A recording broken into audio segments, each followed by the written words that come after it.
Bismillahirrahmanirrahim. Allahu Akbar, was that thunder? Once upon a time, there were 3 young boys and girls, Nuh, Sumaya, and Adam. They lived in a city called Oceanfront, and they were curious. They'd love to do exciting things like going on adventures, checking out new mountains, doing new trails. Now, one day, they had stumbled upon a treasure map in Oceanfront City. As they got the treasure map, they decided, look, this is our opportunity. Finding buried treasure in our own city, amazing. They began their journey. They went from place to place, place to place, place to place, until they stumbled on a lighthouse. Now, if you don't know what a lighthouse is a tower that is nestled right next to a big body of water, like a lake, an ocean, or a sea. At the top of the lighthouse, there's normally a big beaming light that helps boats navigate. As Sumaya, Nuh, and Adam got to this lighthouse, there was a gust of wind. And it was so powerful, it slapped him in the face. Nuh, his hat flew off. Their treasure map blew away. And just as the wind started gusting, they looked at the lake. And it began violently going up and down, and the sky turned gray, and it began to thunder with anger. The boys and girl got a little bit nervous. It started to rain, and when they looked out into the lake, they saw that there was a ship. On the ship, there was a boy and a girl and a grandma and a grandpa, and Sumaya thought to herself, oh my goodness, there's gonna be a storm, and these people are going to be trapped. They didn't know what to do. The clouds became dark, the sun vanished away, and the storm became even more violent. And that's when Nuh said, I have an idea. They went inside of the lighthouse and they ran up the stairs, and at the top, they saw this big beaming light bulb. They thought to themselves, hey, if we can turn on this light, if we can turn on this lighthouse, perhaps it can give direction for those people on the boat. Sumaya looked and she found a switch. She flipped the switch and she said, yes, that's gonna turn it on, but it didn't. They thought, man, maybe the bulb is out. Adam was looking around and he found a box. He opened the box and inside there was a new light bulb. He took out the old light bulb. He screwed in the new one. Sumaya flipped the switch and Allahu Akbar, the light was shining. It was glorious and it was radiant, and it not only filled up the whole room, but the light drew onto the lake. And they could see the grandma and the grandpa and the boy and the girl. And instead of being sad and scared, they started to feel happy. They knew which direction to go. After a few minutes, because of that light, they could see the boat coming into the dock.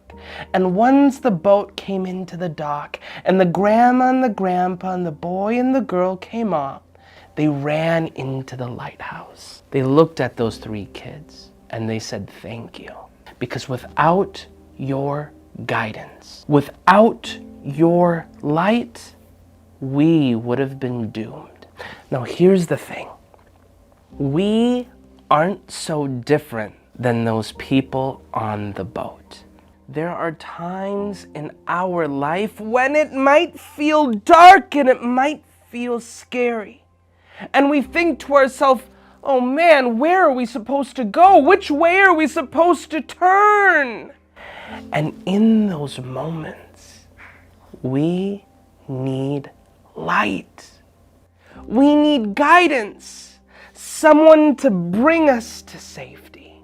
We get that light through our faith. And today, we are going to be talking about that.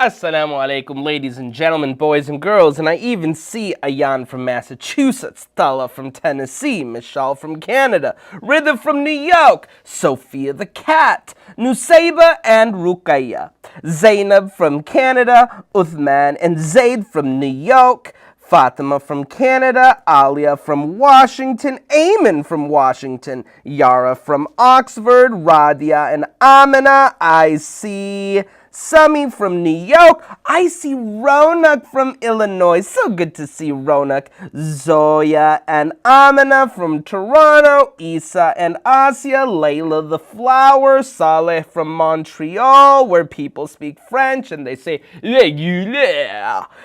Aaron from Tennessee, Muskit from Canada, Mira from Michigan, Mariam from Florida, Maham from Pakistan, Adian from Elgin, Imran from Houston. Allahu Akbar, I could do this all day. You are not here to hear me say Assalamu alaikum to everyone. You are here for our Thursday night program. Assalamu alaikum everyone and welcome. If this is your first time joining, my name is Brother Amin Asr. I'm the author of Noor Kids, and I am going to be taking you on an adventure, an expedition all month long. This month, we are talking about sugar. What was that?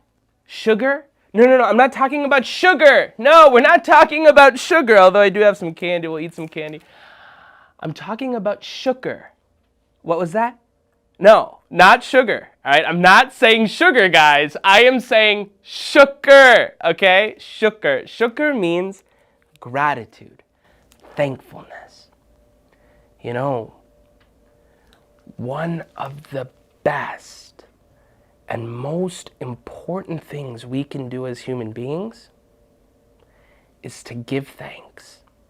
Because when we do, we remember that everything we have comes from God. Now this month, we're going to be giving thanks for a whole host of things, including sugar. Oh, what was that? Sugar? No, I'm not. You guys, please, I'm talking about sugar, not sugar. All right. But today, we're going to be talking about our faith, Islam. Is it a blessing?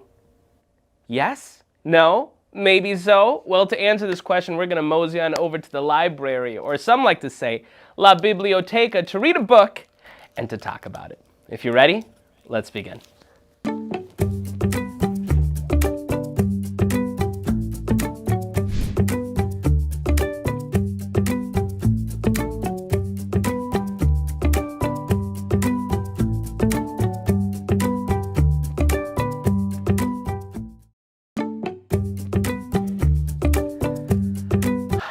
Alhamdulillah, welcome to my library, or some like to say La Biblioteca. Some people have asked me and they say, hey Brother Amin, who are the people who like to say La Biblioteca? And I think that's actually a very good question. I'm not actually 100% sure who among you say that, but I like to say it, all right? Welcome. Now, before we actually start our story, I had a question for you.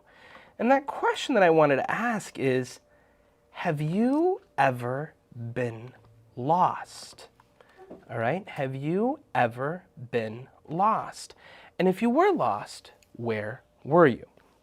I sent the links for the Nearpod on Zoom, so you're able to join. Now, I'll tell you, when I was 7 years old, and by the way, many of my stories are from when I was 7 years old, and you're like, Brother Amin, did it all actually happen? Is it all true?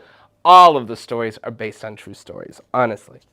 When I was 7, I went to Disney World in Florida, and oh man, it was awesome. There were so many beautiful things everywhere. People wearing like Toy Story shirts and Mickey Mouse and eating cotton candy, and it like smelled like perfume, and you could just taste the sweetness in the air. And when I was walking with my brother and sister, I saw something and I got distracted, and then I got lost. It was like one of the scariest times in my life. I don't know if you guys have ever been through something similar. My guess is that most of you have. All right, let's hear. Zainab and Samiha say yes. Okay, but don't say yes. Tell me where. Where did you get lost? Where were you when you got lost? All right. Muhammad Amin says in malls, stores like Walmart. Walmart is massive. Yara says, I was 6 and I was in a water park and I got lost and I started crying and I told the lifeguard and she called my mom on the speaker. Ladies and gentlemen, we have a 6-year-old princess that is missing their mom. That's probably what happened. Geneva from Oklahoma. One time I was in a store and I couldn't find my mom for a moment, but then thankfully I found her. Hania and Sar in Canada, in Metrotown parking in Canada. Abdul Jabbar says, I got lost in a Turkish masjid. Let's go to Abdul Jabbar, see if you can talk about it. In a Turkish masjid. Not just any masjid, a Turkish masjid. There's actually a Turkish masjid in Maryland, which is where they are from. I wonder if that's it. Hey, assalamu alaikum, you guys. Hello. Hello. You guys, when I say assalamu alaikum, you say wa alaikum salam. Can you do that for me? Wa alaikum salam. I love it. I love it. Because if I'm wishing you peace, you got to wish me peace too. I need peace in my life. No, not a piece of candy. That's not what I'm talking about. I'm talking about peace. All right. Abdul Jabbar, tell me about when you got lost. So basically, when I was like a little kid, this happened during Ramadan. My mom was outside the masjid. Stop eating that candy right now. No, dude, I got to eat it. I'm not talking right now, and we're talking about sugar. I mean, sugar. Okay, anyways, please. All right. My mom and my aunt was outside. I got lost. I couldn't really find my mom. Was there a lot of people there? Yeah, like a lot. And so what happened? Did you get scared? I got scared. What do you think? So what did you do? I told other people, are you my mother? Because I didn't know which one it was. So you just went up to random women and you're like, are you my mom? Are you my mom? No, but then she found me. But then but you were going to, right. Oh, because you were just such a little kid. Yeah. Oh my God. And you were crying. Yes. Give us a preview. Like what did it sound like when you cried? I don't really know, but do it. Just think of me. Just act like you're crying. Just do it. Just do it. Give us the Abdul Jabbar cry. Okay, don't. Abdul Jabbar's looking at me. Brother Amin, stop this. All right, very good. Is that your little brother next to you? Yes. Salam, little brother. What's your name? Abdullah. Abdullah, mashallah. Both of you guys are very handsome. Thank you so much, Abdul Jabbar, for sharing your story. Let's all give Abdul Jabbar and Abdullah a big round of applause. Mashallah, from Maryland. I love it. Inshallah, we'll visit Maryland soon. You know, I've been to the Turkish masjid. I actually did a program there a long time ago. All right, let's see what else we have here. Aisha and Arisha said, yes, me and my parents were driving to a bookstore, then we got lost on the way, so you were with your parents at that time. Hannah K said she got lost at an aquarium. Oh man, let's see if Hannah K is here. I think, man. So you guys, you should definitely use the same name on Zoom as you do on Nearpod, and you guys definitely should not use your last names, okay? Tim Cheat says, when I was little, I got lost in a Target store. Okay, very good. Aaron from Tennessee, I got lost in the mall. Okay. Bilal says, I got lost at Macy's. And then I was lost and had to go to the checkout and tell an employee. Oh, man. Noor says, I got lost in an H&M store. Amar said, I got lost in Najaf and I held someone else's hand. Oh, man. Sophia says, when I was very little, I got lost in a big mall. I was lost for hours. And my dad found me because I was in the candy section. Allahu Akbar. Let's talk to Sophia. This sounds like a good story. Sophia from New York. And look at this. Her name is the same here as it is on Nearpod. All right, let me call on her. Assalamu alaikum, Sophia. Walaikum assalam. So what happened? Tell me the story. So when I was little, I was going to the mall with my parents. And when I was at the mall, I accidentally let go of my dad's hand, and they walked off, and they forgot that I was still in the candy section. They forgot about you. I was in a BJ's. No, they didn't like really forget about me. They thought I was still holding their hand So because I you, left my clip on their hand. okay, The- got it. So you're just staying there, you're in the kids section, and then they leave, and then what happens? I kept on going back and forth. I was like looking at a bunch of people, and then I kept on thinking to myself if I should ask someone to call my parents or should I go to the employees. But then they ended up finding me because they went back to the candy section. And you were in this candy section? Mm-hmm. Were you eating the candy? No. Oh, okay, got it. It would have been funny if you were like, oh, I was so sad. I just started eating the candy. I didn't know what to do. I hid the Kit Kat in my pocket though. Oh man, I have a Kit Kat that I'm eating. Kit Kat's my favorite. It's actually my favorite. I have a whole bunch of Kit Kats here. Because we're talking about sugar. No, we're not talking about sugar. Okay, very good. I want everyone to give Sophia a big round of applause. Big round of applause for Sophia. Sophia, thank you for sharing that story. Now look, here's the thing, you guys. I want to tell you two things before we actually get started. The first thing I want to tell you is, honestly, in real life, if you ever do get lost, you should try to find a trusted adult and say, hey, trusted adult, can you help me? Normally, it would be like a employee or something like that. And what they would do is they would put a call on the intercom and they'd say, hey, help me. But even if you've never been lost before, I know that there are probably times in your life when you have felt like you are lost. Where should I go? Which way should I turn? Is there anyone to help me? You know what our Holy Prophet Muhammad, peace and blessings be on him, says? Our Holy Prophet Muhammad, peace and blessings be on him, says that the Quran is the rope of Allah. The Quran, that book that we read, it is the rope of Allah. It is a clear light. It is a cure for our illnesses. It's a protection for people who cling on it. And it's a rescue for people who follow it. If you ever are feeling alone or afraid or thinking to yourself, which way should I turn? Remember, our Quran is a guidance. Now, when I say that it's a guidance, I'm not just talking about guidance in a Walmart store if you're lost. I'm talking about a guidance for our life. How should we live our life? How should we spend our time? How should I become happy? The Quran gives us guidance on how we should lead our lives. In order for me to help you understand what I mean by this, I am going to be reading out of one of our books called The Miraculous Message. Now, of course, every one of our books has two stories in them. I am going to be reading one of the stories, which is called The Brightest Light. And it features one of my favorite characters, Asad. But before we begin, I need everyone to say Bismillahir Rahmanir Rahim on a count of three. 1, 2, 3. Bismillahir Rahmanir Rahim. Very good, guys.